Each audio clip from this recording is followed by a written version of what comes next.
अस्सलामुअलैकुम दोस्तों। अक्सर मुझसे पूछा जाता है, माँ बाप की इज्जत तो फर्ज है, पर अगर वो बच्चे की जिंदगी और जिम्मेदारियों को ना समझें तो बेटा क्या करे? क्या अलग हो जाना ही हाल है या हर वक्त दबे रहना? क्या एक घर तब टूटता है जब दीवारें अलग होती हैं या तब जब एक ही छत के नीचे रहते हुए दिलों में नफरत भर जाती है? अक्सर शादी के बाद एक बेटा अपनी माँ की ममता और अपनी बीवी की इज्जत के बीच एक ऐसी जंग लड़ता है जिसमें जीत किसी की भी हो, हार उसी की होती है।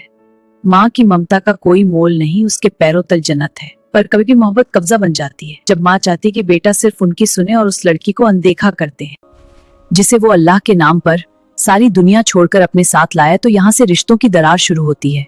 माँ की ओबीडियंस फर्ज है, पर क्या बीवी पर जुल्म करना इसका हिस्सा है?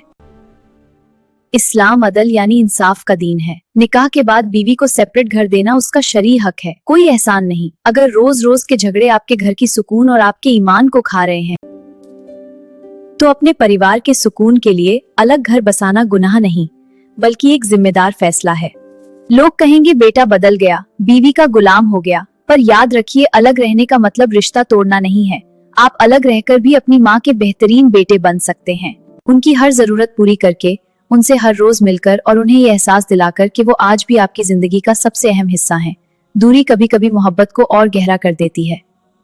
अल्लाह हमें रिश्तों में इंसाफ करने की तौफीक दे। न हम जुल्म सहें, न हम जुल्म करें। हम अपने घरों को नफरत का अड्डा नहीं बल्कि जन्नत का नमूना बनाएं।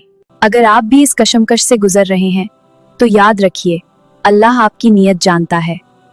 क्या आप तैयार हैं एक इंसाफ पसंद बेटा और एक जिम्मेदार शौहर बनने के लिए? अपनी राय कमेंट्स में खुलकर लिखें। ये आपका घर है। कल मिलते हैं एक नई रूहानी सोच के साथ। अल्लाह हाफिज।